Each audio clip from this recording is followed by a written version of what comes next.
Bonjour Henri Guénaud. Bonjour Apolline. Merci d'être avec nous. Vous êtes l'ancien conseiller spécial très proche de Nicolas Sarkozy. Aujourd'hui, vous êtes éditorialiste à Sud Radio. Vous avez pris du recul par rapport à la politique. On a évidemment envie de vous entendre sur Nicolas Sarkozy. Je vous interrogerai dans un instant, mais vous ne vouliez pas commencer cette émission sans dire un mot du gendarme qui a donné sa vie pour sauver un otage à Trèbes. Oui, je crois qu'on ne peut pas banaliser cet événement qui a une portée humaine, à mon avis, considérable. C'est-à-dire qu'on voit surgir brusquement la figure du héros, du vrai héros, hein, c'est-à-dire celui qui est prêt à donner sa vie pour les autres, dans une société où finalement la valeur ne se mesure qu'à l'argent qu'on est capable de gagner ou au prix que l'on vaut. Hein. Tout ce qui n'a pas de prix a l'air de ne rien valoir. Et puis d'autre côté, on est confronté aux fanatiques. Eh bien, on voit ressurgir l'importance des valeurs héroïques, de ces choses qui ne s'achètent pas et qui ne se vendent pas, qui s'appelle l'honneur, par exemple. Voilà. C'est une réponse aussi à tous ceux qui traînent toujours dans la boue, les gendarmes, les policiers. Voilà, il y a des. Je crois que c'est une très grande leçon morale et humaine que vient de nous donner cet officier de gendarmerie, ce lieutenant-colonel, et nous rappeler qu'on ne construit pas une société humaine, on ne construit pas une civilisation, on ne construit pas une nation sans des personnes de ce genre, sans des figures de ce genre. Voilà, je pense beaucoup à son épouse et à ce qu'il a enduré. Voilà. Un hommage national lui sera d'ailleurs rendu et vous reviendrez sur cette question évidemment du terrorisme dans un instant avec Myriam Ankawa. Parlons de Nicolas Sarkozy. Vous étiez très proche du Nicolas Sarkozy de 2007, l'un de ses conseillers les plus proches pendant la campagne et tout le début du quinquennat. Mercredi, il a donc été mis en examen pour recel de détournement de fonds publics, corruption passive, financement illégal de campagne électorale dans le cadre de l'affaire libyenne. Ce matin, dans le journal du dimanche, il parle de manipulation. Est-ce que d'après vous, c'est le cas ? Alors, moi, je ne suis pas l'avocat de Nicolas Sarkozy, il en a un excellent, et lui se défend très très bien. Simplement, j'éprouve une gêne très grande, je dois le dire, presque un malaise devant le spectacle judiciaire auquel nous assistons aujourd'hui. Voilà, était-il que la justice soit indépendante, certes, mais elle doit l'être avec discernement. Était-il absolument nécessaire de le mettre en garde à vue pendant si longtemps? Était-il absolument nécessaire de le mettre en examen? J'espère que le juge l'a fait en ayant, ou les juges l'ont fait en ayant beaucoup d'éléments pour prendre une telle décision. Mais quand on vous voit... avez des doutes quand vous dites j'espère que... Je ne peux pas m'affranchir d'un doute. Je ne peux pas m'affranchir d'un doute quand je vois les preuves. Alors, je dirais, je ne connais pas le dossier. Tout le monde dit ça, sauf que le dossier, il est sur la place publique. C'est-à-dire, s'il y avait d'autres éléments à charge, que les témoignages d'intermédiaires douteux, ou des proches de Kadhafi, ou des documents brusquement sortis du chaos libyen, eh bien, on le saurait déjà. Il faut être honnête. Le secret de l'instruction, on le voit bien, il n'existe plus. On peut le regretter. Moi, je suis le premier à le regretter. Le fait que Mediapart, d'ailleurs, ait donné dans ses pages cette semaine les PV d'instruction, le rapport de ce que Nicolas Sarkozy a dit au juge, ça veut dire que le secret de l'instruction n'existe plus? Écoutez, il n'existe plus. En tout cas, s'il y avait autre chose, on le saurait.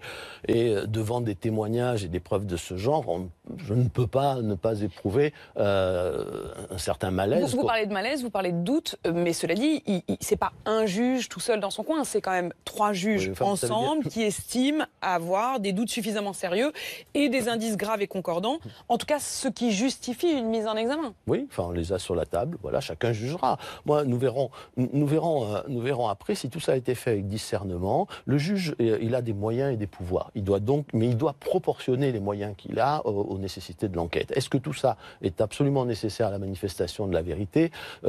Pardonnez-moi d'exprimer un doute, et un doute profond. Et puis ça fait quand même, il y a aussi autre chose, 5 ans qu'on instruit cette affaire à partir de témoignages dont on vient de parler, dont tout le monde donc vous estimez qu'ils sont pour le moins pourra vérifier le caractère convaincant.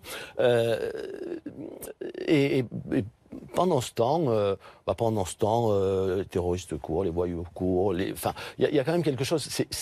Tout ça me paraît vraiment disproportionné. Personne n'a l'air d'avoir trouvé les 50 millions qui auraient soi-disant permis de financer cette campagne. Voilà. Moi, j'ai pour un vrai malaise. Est-ce que ça veut dire que ce malaise que vous décrivez, est-ce que c'est aussi parce que d'après vous, c'est moins l'homme Nicolas Sarkozy qu'on juge que l'homme politique? Est-ce que c'est la France? Alors ça, c'est la deuxième raison. C'est-à-dire que, d'abord, je fais une autre remarque, c'est tout le monde sera obligé de dire c'est un justiciable comme un autre, comme si c'était une évidence. Mais il n'y a dans la justice, dans l'état de droit, il n'y a aucun justiciable qui soit comme un autre. Aucun. La justice, elle est dans l'état de droit, individualisée, circonstancielle. On ne juge pas de la même façon. C'est un leurre, cette idée. Mais c'est pas un leurre, c'est le contraire des principes sur lesquels est fondée notre justice. Hein. Notre justice, c'est que on ne traite aucun justiciable de la même manière qu'un autre, celui qui a 80 ans et celui qui a 15 ans, celui qui a une enfance difficile, qui a été violé par son père, ou celui qui est né dans un beau quartier. Chaque cas est un cas particulier. Bon, et en l'occurrence, il y a quelque chose de particulier, qu'on le veuille ou non, c'est que Nicolas Sarkozy a été président de la République. Ça ne veut pas dire qu'il doit échapper aux lois, mais ça veut dire que c'est un cas d'espèce et qui implique un certain nombre de particularités. La particularité, c'est que le juge doit faire très attention dans cette affaire à juger des faits pénalement éventuellement répréhensible, mais à ne pas faire le procès judiciaire de la politique étrangère, ni le procès judiciaire de la raison d'État. Et ça, c'est très important, parce que... Et vous avez le sentiment que là, il a dépassé la limite? Mais c'est pas seulement... C'est une des manifestations de cette envie, de cette dérive qu'on sent de vouloir absolument réduire à rien la raison d'État. Or, quand il n'y a plus de raison d'État, vous savez, cette sphère où les lois ordinaires ne s'appliquent pas. Quand M. Obama, par exemple, je prends cet exemple extrême, mais fait exécuter M. Ben Laden. Bon, on imagine immédiatement un juge ouvrant une enquête préliminaire pour meurtre, sinon sur le président qui jouissait de l'immunité, mais sur ses collaborateurs, les généraux. Mais, bon, non. Donc, mais Henri Guénaud, là, il s'agit du financement d'une campagne, c'est pas la raison d'État.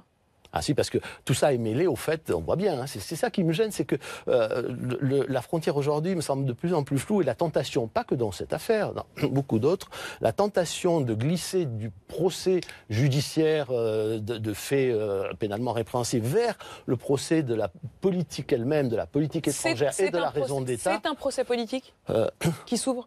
C'est presque un procès politique. C'est un procès de la politique. Voilà. Moi, je sais pas quelles sont les opinions du juge Tournaire, et franchement, ça veut dire quoi? Ça veut dire que c'est juge contre politique, pas juge contre Nicolas Sarkozy, mais juge contre homme politique? Contre ce on voit bien que la frontière devient de plus en plus floue. Et moi, je voudrais pas que la responsabilité politique se transforme désormais systématiquement en responsabilité pénale. Voilà, ce sont deux choses différentes. Vous savez, avant, il n'y avait que la responsabilité pénale et pas de responsabilité politique. Bon, et dans la démocratie athénienne, dans la République romaine, mais même dans les grands pays d'Occident, je pense à l'Angleterre, quand on voulait mettre quelqu'un devant ses responsabilités politiques, quand on voulait mettre en jeu sa responsabilité politique, on n'avait pas d'instrument, et donc on le traduisait devant un tribunal, quitte à monter de toutes pièces un procès. Ça a détruit la démocratie athénienne, ça a détruit la République romaine, et on a créé la responsabilité politique. Mais si je vous suis, ça veut dire qu'on est presque dans quelque chose d'une dictature judiciaire? C'est pas seulement la dictature judiciaire, c'est ça. Il y a un risque de gouvernement des juges, mais il y a un risque de gouvernement des juges. Il y a surtout le fait que on peut voir disparaître la responsabilité politique pour la transformer en responsabilité judiciaire, mais faisons bien attention. Les seuls régimes dans lesquels il n'y a pas de responsabilité politique, ce sont les tyrannies de toutes sortes, les petites, les grandes, les vraies, celles des procès de Moscou, des tribunaux révolutionnaires. C'est un problème qui concerne tout le monde, qui dépasse le cas de Nicolas Sarkozy, mais qui en fait un cas un peu emblématique. Henri Guénaud, sur les faits qui sont reprochés ou soupçonnés à l'endroit de Nicolas Sarkozy, il y a également la question de Claude Guéant et de Brice Hortefeux. On sent bien que Nicolas Sarkozy n'est pas vraiment solidaire dans les faits avec Claude Guéant. Il a en quelque sorte, en tout cas il montre une certaine distance. Est-ce que vous vous dites, au fond, Nicolas Sarkozy paye pour peut-être Claude Guéant? Est-ce que ça, c'est quelque chose d'envisageable? Écoutez, ça, je n'en sais rien. Il a dit, je crois, ce qu'il fallait dire, sans du tout porter d'accusation. Il a même ce matin redit, je crois, dans une interview, sa confiance dans Brice Hortefeux et dans Claude Guéant. Mais il est attaqué personnellement. Il doit se défendre devant la justice. Donc, quand vous voyez que Claude Guéant a loué une chambre forte le temps de la campagne de 2007, par exemple, ça vous paraît normal ? Je n'en sais rien. Franchement, alors je ne connais pas le dossier de Claude Guéant. J'ai entendu parler des histoires de chambres fortes, des tableaux, des machins, mais voilà, vous dites pas, il y a quand même des suspicions. Quand vous dites, je ne comprends pas que les juges puissent avoir des suspicions, malgré tout, vous-même, vous dites, c'est pas complètement normal. On parle de Nicolas Sarkozy, on parle... Il se trouve que c'est pendant sa campagne. C'est quand même pas complètement déconnecté. De campagne avec des dizaines de millions de la part du régime de Kadhafi. On sous-entend, j'écoute là, comme vous, j'écoute des commentaires, on commence à sous-entendre que peut-être que la guerre en Libye avait d'autres motifs que la défense de l'intérêt national. Voilà, j'ai vu un grand journal l'autre jour titrer le spectre d'une affaire d'État. Bon, on voit bien ce que ça veut dire. C'est ça qui vous choque.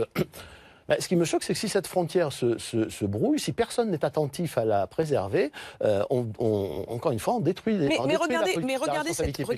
raison d'État et on détruit l'État. Voilà. Et tous ceux qui s'en réjouissent parce qu'ils sont dans le camp adverse ne devraient pas s'en réjouir. Oui, mais en même temps, si on vous écoute, Henri Guénaud, ça veut dire qu'au fond, on ne peut pas, vous dites c'est injusticiable comme les autres.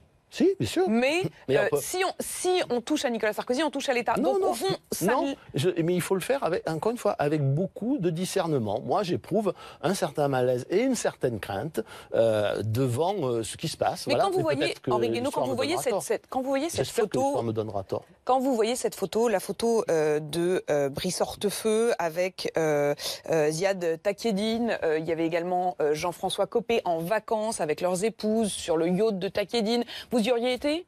Non, moi, ce sont des gens que je ne fréquente pas. Voilà, je n'en ai jamais reçu aucun. Malgré tout, vous vous dites, J'ai déjà dit que quand on est... Alors, je ne porte pas de jugement sur les amitiés des uns et des autres, mais et notamment quand on est à l'Élysée, on n'a besoin d'aucun intermédiaire. Je peux comprendre qu'un chef d'entreprise dans un pays un peu particulier, où le régime est un peu particulier, ait besoin d'intermédiaires pour...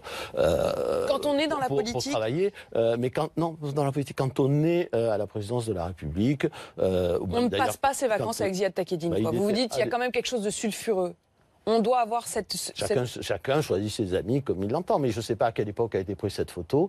Est-ce qu'à cette époque, Brice Hortefeux était ministre de l'Intérieur? Est-ce qu'il avait une fonction officielle? Il était déjà dans la politique. Non, mais ça, d'accord, mais ça, dans la politique, vous pouvez avoir un tas d'amis dont vous ne partagez pas forcément, vous n'approuvez pas forcément tous les comportements, toutes les attitudes, mais qui sont vos amis, ça. Le problème, c'est l'exercice de la fonction officielle. C'est faire entrer dans l'exercice de la fonction officielle des gens qui, au fond, n'ont rien à y faire. Voilà, ça, c'est parce que c'est très corrosif, parce qu'il existe. Je reviens à l'histoire de la raison d'État. Donc, il faut quand même avoir un certain jugement. Voilà, il faut faire preuve de jugement. De discernement sans condamner, vous dites, en tout cas, je n'y aurais pas été, quoi. Moi, je n'y suis pas allé, et quand j'avais les moyens de rencontrer ces gens, je ne l'ai pas fait, je ne l'ai pas fait délibérément. Voilà. Vous avez fait le choix, de ne pas franchir justement... Voilà. Mais encore une fois, il faut être très clair, il faut avoir beaucoup de rigueur, mais il faut savoir que la défense des intérêts d'une nation, elle se fait aussi dans une zone grise où il n'y a pas vraiment de règles et où la naïveté est mortelle. Donc voilà, quand monsieur... Donc on ne peut pas être naïf quand on est mais il faut pas croire que... Enfin, je veux dire, il faut pas croire que tout est blanc et noir, que tout est facile, que la loi s'applique de la façon la plus ordinaire qui soit. Quand monsieur Hollande a fait ses révélations aux journalistes en expliquant, ce qu'il n'aurait pas dû d'ailleurs mettre sur la place publique, que le président était parfois amené à donner des permis de tuer. Écoutez, voilà, ça c'est la raison d'État. Voilà. Et la raison d'État, elle n'a rien à faire dans le prétoire. Henri Guénaud, je voudrais juste qu'on retrouve les images de là où on vous avait laissé, en quelque sorte, c'est-à-dire le soir du premier tour des élections législatives. Vous veniez d'être éliminé de la course, vous étiez sur BFM TV. Je voudrais qu'on écoute ce que vous disiez. L'électorat qui a voté dans la deuxième circonscription de Paris aujourd'hui est à mes yeux à vomir. Entre les bobos d'un côté qui sont dans l'entre-soi, puis cette espèce de bourgeoisie traditionnelle de droite, c'est celle qui va à la messe, qui envoie ses enfants au catéchisme, puis après qui vote pour un type qui pendant 30 ans s'est arrangé à tricher par tous les moyens. Bon, encore une fois, c'est aussi la faute des électeurs. Tant pis, ils auront la France qu'ils veulent. Est-ce que vous regrettez Non, je regrette rien du tout. Vous savez, c'est pas du tout un coup de colère, c'était parfaitement pensé. J'ai rajouté une chose ce soir-là, c'est-à-dire moi, je ne suis plus en politique, donc je ne dois rien aux électeurs à partir de ce soir. Et que voulez-vous on est en train de détruire tout ce qui me fait aimer mon pays, tout ce qui me fait aimer donc, quand vous disiez... la vie. Et moi, je vais rester avec l'idée que je me fais de mon pays et de ce qui me le fait aimer. Et puis eux, ils vivront avec la... Quand vous disiez ils n'auront que la France qu'ils méritent, c'est le regard que vous portez aujourd'hui. Et vous allez en dire justement un mot avec Myriam Ankawa tout de suite.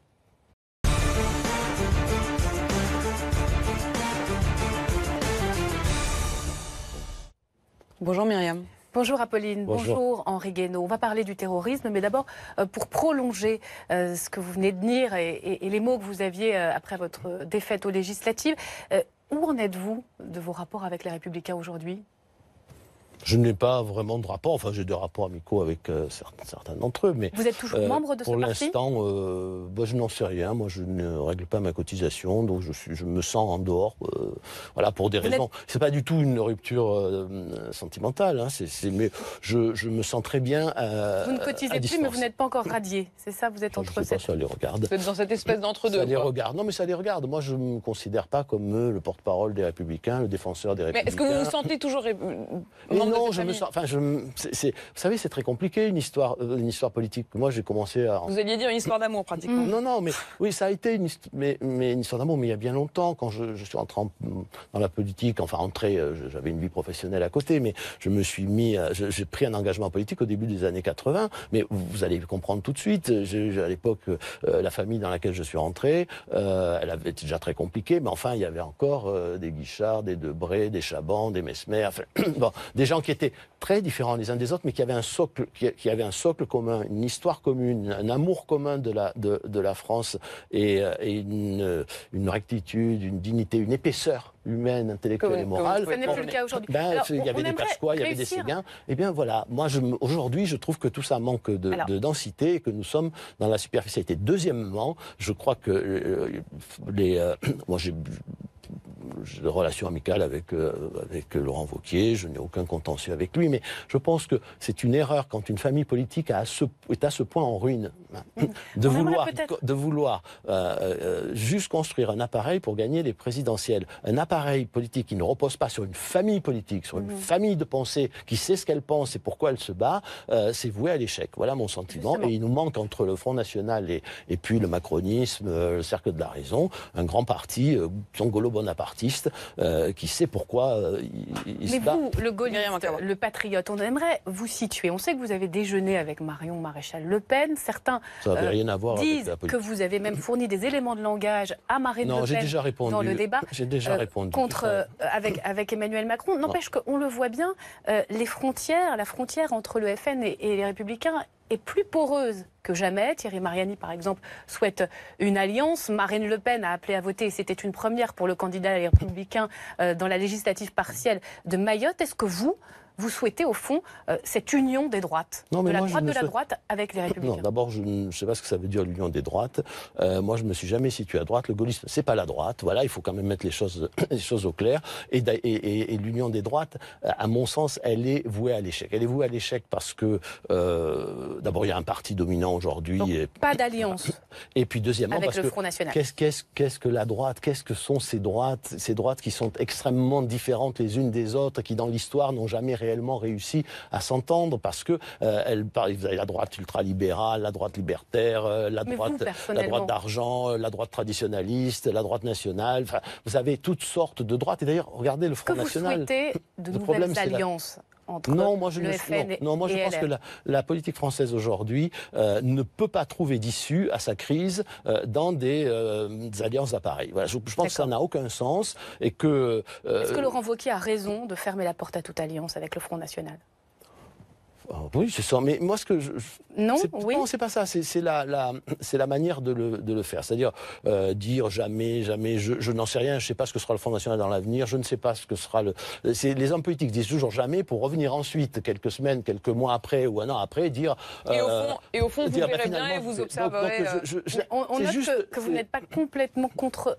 Moi je suis cette pas. alliance. Mais si, moi, d'abord, comme je suis pas dans un parti, je suis assez. Mais justement, assez la liberté que vous avez aujourd'hui. Et donc, moi, je ne suis pas pour aujourd'hui les alliances de partis. Voilà, moi, c'est pas ma famille politique. Le Front National, c'est pas ma famille politique. Il se trouve que j'ai un peu de mal à reconnaître les raisons de mon engagement politique dans ce que sont devenus les Républicains. Voilà, c'est un fait. Depuis notamment qu'on a créé l'UMP, je pense que ça a été la grande erreur. C'est la grande crise de la politique française. Si vous m'accordez une seconde.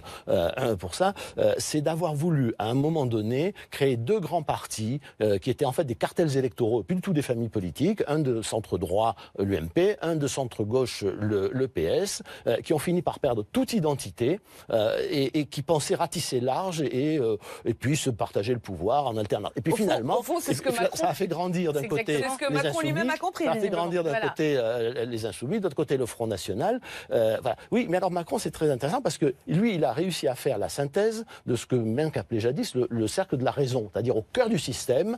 Moi, je jette pas la pierre. Ce que vous voulez dire, c'est qu'il n'est pas anti-système, il est le cœur du système. Mais il est le cœur du système. Moi, je jette pas la pierre d'ailleurs à Édouard Philippe ou à Bruno Le Maire. Au fond, ce sont leurs idées. Bon, et c'était les idées d'ailleurs d'une partie des Républicains et d'une partie de la sociologie, de la sociologie électorale des Républicains. Simplement, ça me rappelle, je le dis souvent, les années 50. Dans les années 50, vous avez au cœur le système politique où des partis, le MRP, la SFIO, Parti radical, se partagent le pouvoir. Hein. Ils se sont verrouillés avec le système des apparentements. Et puis vous avez la majorité des Français qui sont dispersés dans des radicalités qui ne peuvent pas s'entendre. Le Parti communiste, les deux plus gros, le Parti communiste d'un côté, le RPF de Gaulle de l'autre. Bon, et donc il n'y a aucune issue démocratique. Il n'y a aucune issue démocratique et ça finit le 13 mai 58 par une issue qui n'avait rien de démocratique. Le général, il y a quelque chose de coincé. Et la 5e République. Allez, il y a quelque chose on va parler de la grande... coincé dans notre démocratie. Le terrorisme qui a à nouveau frappé notre pays. Au fond, vous saluez la décision d'Emmanuel Macron de rendre un hommage national. Oui, je dois dire c'est vraiment la moindre des choses. Et en même nous temps, ne sommes vraiment plus une nation. Et vous avez entendu à la fois le ministre de l'Intérieur, le Premier ministre, le Président de la République, qui explique que la menace est endogène, qu'il fallait s'y préparer et qu'au fond, ce qui est arrivé était inévitable. Est-ce que vous êtes d'accord ? Inévitable, on peut jamais dire ça. Enfin, une fois qu'un événement est arrivé, il est arrivé. Mais maintenant, je ne rentrerai pas dans la polémique qui poursuit le gouvernement dans cette affaire en disant voilà, ils sont responsables des morts. Vous savez, les forces de l'ordre font tout ce qu'elles peuvent, les services de renseignement aussi. Le risque zéro n'existe pas. Donc vous n'êtes pas d'accord avec Marine Le Pen, qui a déjà ouverte cette polémique. Il faut rappeler tout de même que le terroriste était repéré, qu'il était fiché, qu'il a été suivi et que sa surveillance a été finalement allégée, qu'il est passé à l'acte. Est-ce qu'il y a une faille selon vous ? Il y aura une enquête pour voir s'il y a eu des défaillances, s'il y a eu des failles dans le dispositif, mais on a les services de renseignement et la police ont empêché beaucoup d'attentats, des dizaines d'attentats, et puis elle jette de l'huile sur le feu, la présidente du Front National, avec des tweets et des accusations. C'est une polémique qui ne m'intéresse pas. Le vrai sujet dans cette affaire, c'est que maintenant, nos ennemis, nos adversaires, ceux qui nous haïssent, ils peuvent frapper partout, c'est-à-dire dans le moindre petit village, personne n'est à l'abri. Ils ont un objectif très clair, c'est dresser les gens les uns contre les autres. C'est que celui qui n'est pas tout à fait comme vous, qui n'a pas la même religion, la même couleur de peau, la même origine, devienne l'ennemi.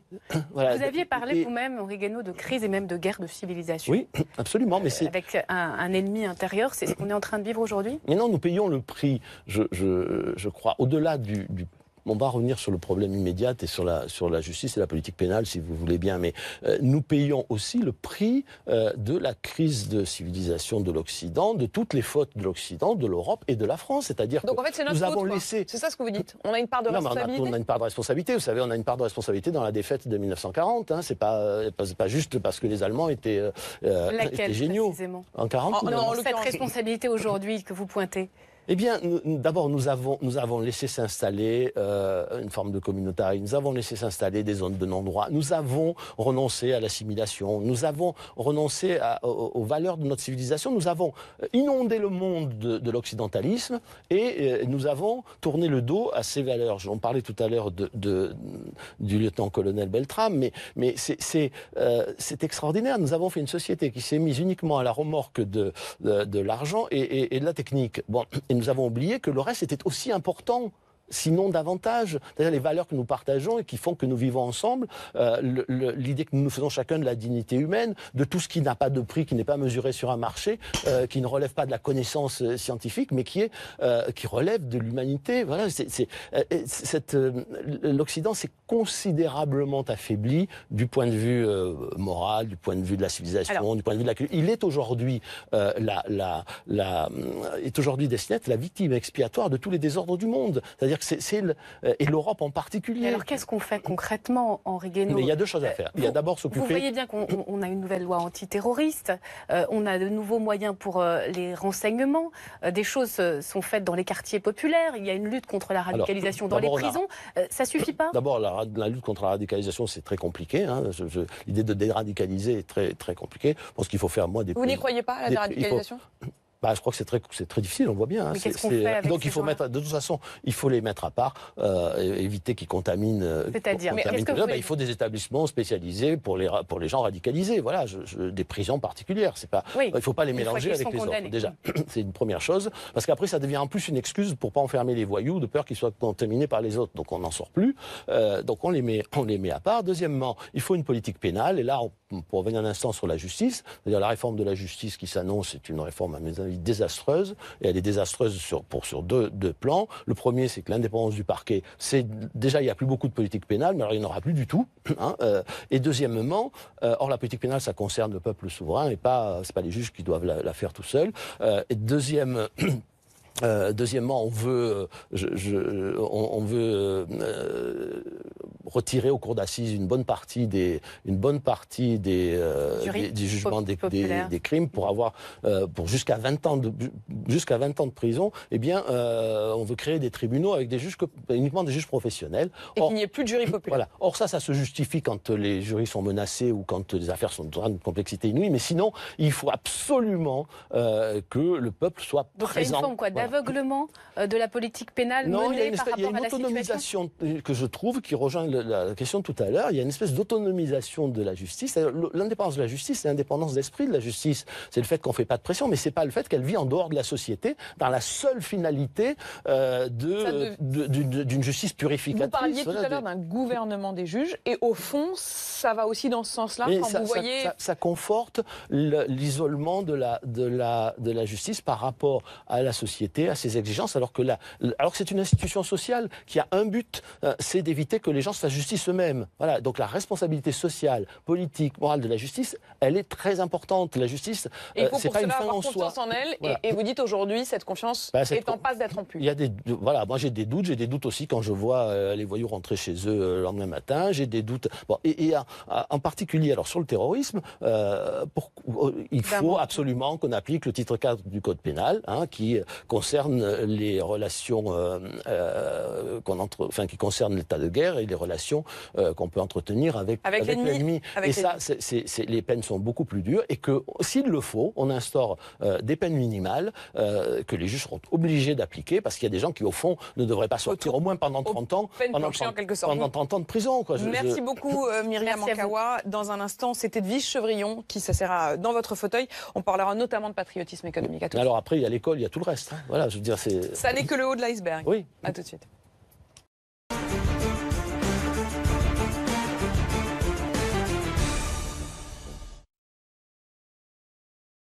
On poursuit cette interview d'Henri Guénaud avec vous, Edwige Chevrillon. Bonjour Apolline de Malherbe. Bonjour Henri Guénaud. Bonjour. Vous venez de dire quelque chose d'assez fort à l'instant en disant que l'Occident s'était mis à la remorque de l'argent et de la technique. Est-ce que vous diriez ça du président Emmanuel Macron ou pas? Est-ce que vous trouvez que, notamment dans sa manière de gérer la France, il gère ça comme une entreprise, il utilise des mots souvent qui sont plutôt de la sémantique managériale? Est-ce que vous diriez ça d'Emmanuel Macron? Je pense que ça n'est pas dans sa tête, ce n'est pas le cas. sa culture, sa façon de s'exprimer et d'être. Mais dans sa politique, oui, c'est clair qu'au fond, on a l'impression qu'il n'y a plus que ça qui compte. Vous savez, on parlait des valeurs héroïques. Que ça, moi, j'ai beaucoup de respect pour les entrepreneurs, j'ai beaucoup de respect pour les savants, pour les gens qui ont du talent et qui savent en tirer profit. Mais penser que le seul critère de la réussite humaine, c'est de créer une entreprise, de gagner de l'argent, de valoriser ses talents, c'est quand même très, très restrictif parce qu'il manque toute la dimension morale et humaine de la réussite. En même temps, on peut dire qu'il y avait urgence dans le sens où quand vous avez une société où il y a 10% des gens qui sont au chômage, il faut bien essayer de leur trouver un job. Non, mais je suis parfaitement d'accord, mais ça n'a rien à voir avec l'héroïsme. C'est juste qu'il faut mettre les choses à leur place, c'est tout. Moi, je fais partie de ceux qui n'ont jamais négligé l'économie. Je pense que c'est essentiel. Mais vous voyez, c'est essentiel aussi. C'est le même débat que celui sur la justice. L'économie, elle n'est pas en dehors de la société. Elle n'est pas en dehors de la morale. Elle n'est pas en dehors des représentations de l'imaginaire collectif. Elle ne devrait pas être en dehors. Non, elle ne l'est pas. Elle l'a été parce que les politiques souvent l'ont mis en dehors. Elle ne l'est pas et par tous les moyens, on essaie d'organiser. Elle n'est pas plus que la justice, elle n'est pas plus que la politique. Mais elle n'est pas moins. Parce que souvent, elle a été tenue à l'écart par les politiques, on est d'accord? Oui, mais parce que les politiques sont imbibés aussi de cette espèce d'idéologie dans laquelle on coupe tout en morceaux. Vous savez, c'est une de nos plus grandes fautes intellectuelles et morales, c'est que nous refusons de voir que tout se tient et que l'économie, c'est pas quelque chose. C'est comme la science. C'est comme la science. Tout ça relève d'un environnement intellectuel, culturel, moral, religieux aussi. Henri Guénaud, je m'en souviens, vous étiez venu ici, vous avez écrit un livre remarquable, du reste, sur l'économie du sacrifice. Est-ce qu'aujourd'hui, vous trouvez que Emmanuel Macron, en opposant les cheminots avec les autres travailleurs, en opposant les retraités avec ceux qui travaillent, en l'occurrence ceux qui profitent notamment de la baisse de des cotisations sociales, est-ce que vous vous dites, il est toujours en train d'opposer les uns aux autres? Est-ce qu'on est un peu dans la... Je reprends du reste votre expression, la communication sacrificielle. Oui, c'est pas seulement la communication qui est sacrificielle, c'est la politique qui est sacrificielle. La politique d'Emmanuel Macron est sacrificielle. Mais elle est dans la lignée de ce qu'ont fait beaucoup de gouvernements depuis début des années 80, enfin depuis 82 ou 83. Bon, mais juste un mot, le livre était peut-être remarquable, mais les journalistes, je parle pas de vous, trouvaient que c'était trop long à lire. Hein, donc, on ne profitez pas pour faire un procès, justement, vous avez pas de temps. Je parle pas de vous, mais c'est intéressant de voir qu'on ne peut pas s'arrêter un instant pour réfléchir à ces sujets, et je pense en particulier à l'économie. Ne vous en plaignez pas, vous êtes ici et on vous pose la question. Revenons parce qu'on a peu de temps. Je parlais de la lecture, ça a le temps que les gens, avant de commenter, se mettent à réfléchir par eux-mêmes. Et les hommes politiques, pareil, il y en a la plupart maintenant, ne se sont jamais mis devant une feuille blanche pour essayer de est-ce que le président et le gouvernement, ils sont actuellement en train d'opposer les Français à d'autres, ceux qui travaillent, ceux qui ne travaillent pas, moi, ceux qui sont ce qui me frappe beaucoup, c'est qu'on parle du vieux monde et du nouveau monde. C'est la vieille politique du vieux monde, c'est-à-dire celle où on divise pour régner. Alors c'est pas forcément, on ne fait pas forcément consciemment, cyniquement, mais c'est comme ça. C'est quand on fait la réforme de la SNCF, on parle on met dedans le statut en priorité parce que on sait qu'on va coaliser tous ceux qui aiment pas le statut des cheminots. Quand on parle des retraités, on fait la guerre des générations. Est-ce qu'il faut le réformer? Est-ce qu'il a raison d'essayer de revenir? Le statut, il doit évoluer comme tout évolue, toute organisation, tout statut peut évoluer. Ce qui me gêne, c'est que le vrai débat n'est pas là, et donc on l'occulte. Le vrai débat, il concerne tout le monde et pas les cheminots. Le vrai débat est de savoir si il faut l'ouverture à la concurrence des services publics ou pas. Et ça me renvoie... Oui ou non? Non. Voilà, mais ça me renvoie à une problématique. Attendez, ça me renvoie à une problématique très générale. Elle va dans d'autres pays et justement, elle est déjà dans la concurrence. Et alors, elle peut aller dans d'autres pays s'ils ont envie. Non, mais c'est pas grave. Elle peut aller dans d'autres pays, mais elle ne pas venir chez nous. S'ils ont envie, les autres pays en question, de se livrer à la concurrence, très bien. Mais nous, on n'est pas obligés de faire la même chose. Et puis si, parce qu'on ne fait pas la même chose, ils veulent pas de la SNCF, moi, ça me dérange pas. Ce que je veux, c'est quoi? C'est qu'il n'y ait pas de concurrence. C'est ça que vous voulez? Non, ce que je veux, c'est qu'il y ait du service public. C'est que ça pose une question très très générale, la SNCF, EDF, nous sommes en train de détruire tous les instruments qui nous permettent d'agir encore dans le monde tel qu'il est. Mais est-ce que parce que c'est une mauvaise gestion ou c'est simplement parce que la concurrence détruit le service public ? Non, la concurrence, elle détruit le service public, elle détruit la politique industrielle par nature, et elle détruit la politique d'aménagement du territoire. Voilà. Et donc, pourquoi cassons-nous tous les instruments qui nous permettent d'être encore une nation qui peut avoir une volonté, qui peut agir dans le monde? Les Américains en font pas autant, avant même M. Trump.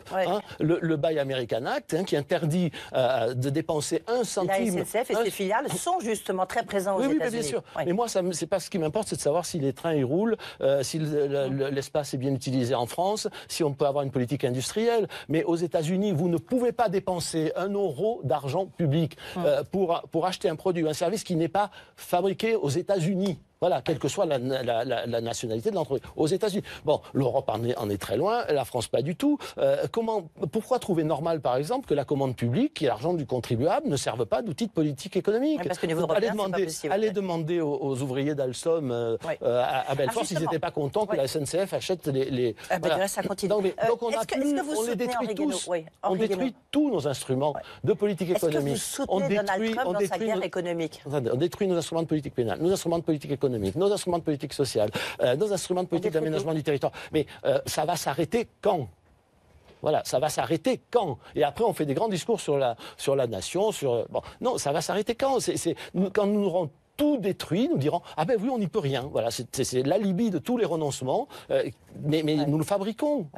Est-ce que vous soutenez Donald Trump dans cette, au-delà du personnage, bien sûr, mais dans cette défense, justement, de l'économie américaine, de l'industrie américaine, où il s'est livré dans une guerre économique vis-à-vis de la Chine? Non, mais moi, je ne soutiens pas Donald Trump parce que la façon de faire les choses... C'est du patriotisme économique, ça. Sur les mesures, j'y reviens. La façon de faire les choses, d'abord, il dit on va taxer tous les aciers, puis finalement, les alliés des Américains. Non, finalement, il reste les Chinois. Mais, sauf que ça se faisait avant.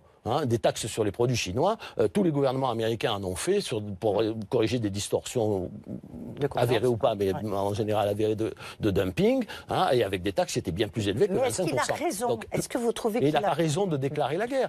Il défend l'économie américaine. C'est du patriotisme économique. Il y a manière et manière de défendre. Moi, vous savez ce qui s'est passé depuis... Laissons Trump, parce que, encore une fois, son prédécesseur l'a fait. Il a lui répond à ce que vous souhaitiez, son prédécesseur, puis sur le Congrès l'a fait. Ils ont surtaxé des produits chinois. On a interdit aux États-Unis, aux Chinois, de prendre des entreprises chinoises de prendre la gestion des ports américains. On les a interdits sur les.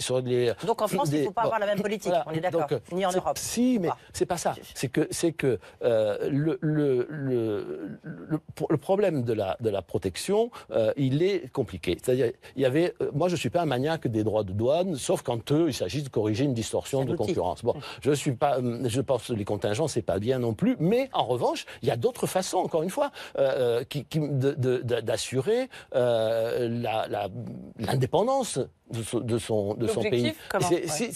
Si, par exemple, pas ouvrir ses services publics n'importe comment, par exemple avoir des outils de politique industrielle, avoir des secteurs qui échappent à la concurrence. Que sur un certain nombre de questions comme le régalien, on reste national. C'est pas que le régalien, c'est pas que le régalien. Bon, mais ce qui s'est passé, le drame, c'est que le protectionnisme, c'était avant les droits de douane et les contingentements. Puis, on est passé aux obstacles non tarifaires. C'est-à-dire qu'on est passé à cette situation dont le CETA illustre parfaitement en est le parfait exemple, dans lequel on vous dit il faut avoir les mêmes normes, les mêmes institutions, les mêmes règles partout.